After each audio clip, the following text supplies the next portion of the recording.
ভারতের যারা শত্রু তারা আল্লাহর মিত্র, তারা আল্লাহর বন্ধু।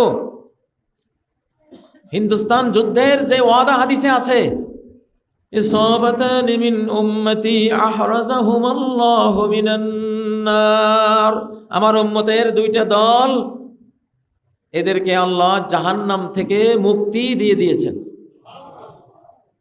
1450 বছর আগের হাদিস, মুক্তি দিয়ে দিয়েছেন। এই দুই দল কারা? ইসাবাতুন তাগজুল হিন্দ, একটা দল যারা হিন্দুস্তানকে বন্ধু বানাবে না, হিন্দুস্তানের পিছে পিছে ঘুরবে না যে আমারে একটা ভুয়া নির্বাচন করাইয়া পাশ করাইয়া ক্ষমতায় বসাও। ওরা হিন্দুস্তানের পিছে ঘুরবে না, ওরা বরং হিন্দুস্তানের বিরুদ্ধে ফাইট করবে, লড়াই করবে।